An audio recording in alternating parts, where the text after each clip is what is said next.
It's Charge Talks with Jan. Turning brokenness into ministries and stories into stepping stones, overcoming mountains and walking through valleys. It's Charge Talks with Jan. What's up, everybody? It's your girl Jan, and welcome back to my YouTube channel.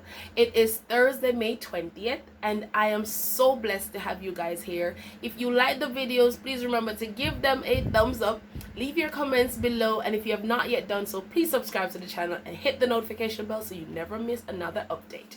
So thank you guys for coming back. So today we're going to be talking about the grace of God. The grace of God. The unmerited favor of God. God giving us things that we don't even deserve.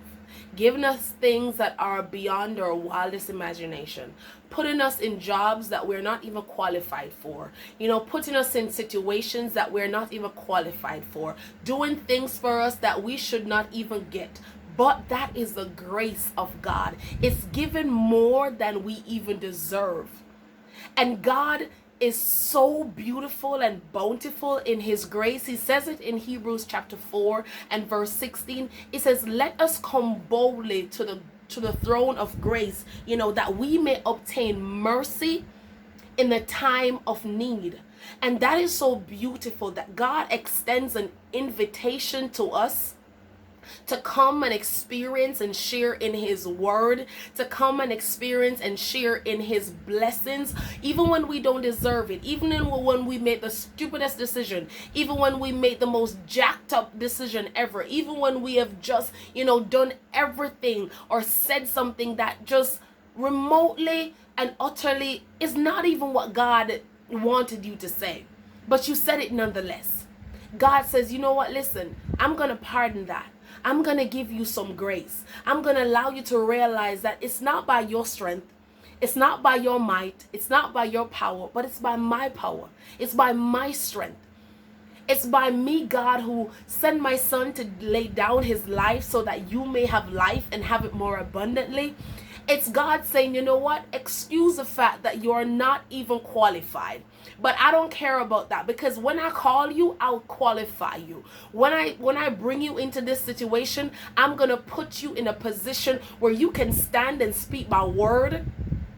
I'm going to call you and let everybody know that, listen, you are my handmaid. You are my masterpiece. Persons will think that you don't deserve it, and that's okay. And the truth is, I and you may not. But that doesn't matter to God, because he gives us grace. He gives us the ability to do things beyond our wildest imaginations. And to know that it's not about us bigging up our chests or saying, you know what, I did this all on my own. No. It's him coming and saying, let me help you. Let me carry you through this valley.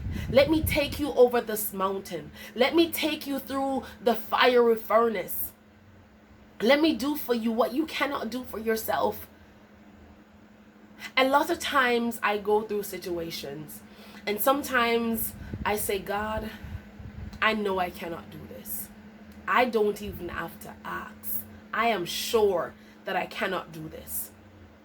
And I see how God comes in and put me in situations and put me in some places that I'm not qualified for.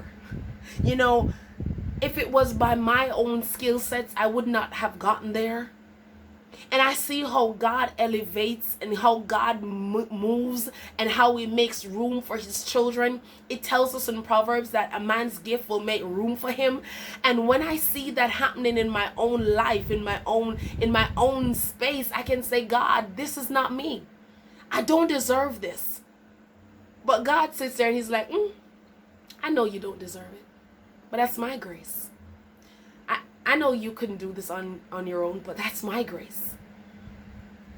How many times have we been in situations where we know we could not have done it? We know that we could not have come through on our own. We know that we would have been burnt, scorched, and probably died, but it was the grace of God that did it. It was the grace of God that says, no, it's her I'm choosing. Everybody's there who are qualified. Dress better, smell better, look better. But God said, no, it's him. He's the one I'm calling.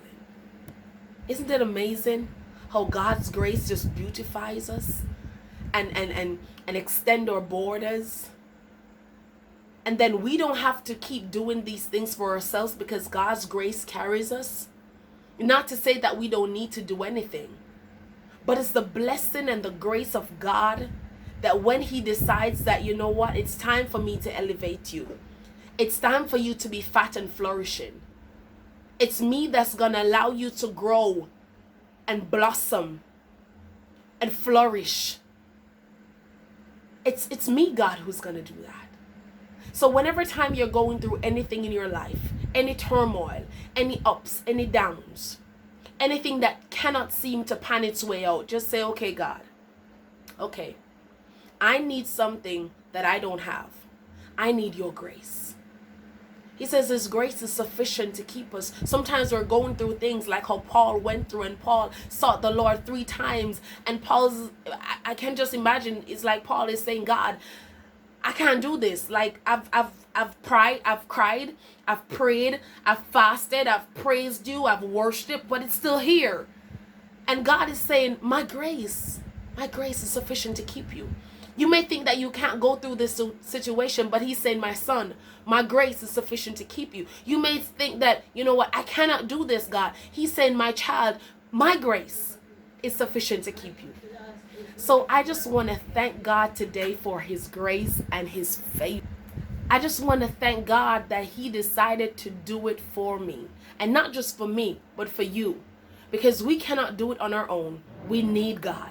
So wherever you are today in the world, I encourage you to allow the grace of God to carry you and just flow through you and expand you and do all that he needs to do in you, because he can do it. And I know that you need him to do it. So have a good day, everybody. Have a blessed day. And allow the grace of God to permeate through you and let him do what he does best. God bless you and have a good day. And I'll see you in the next video. Bye.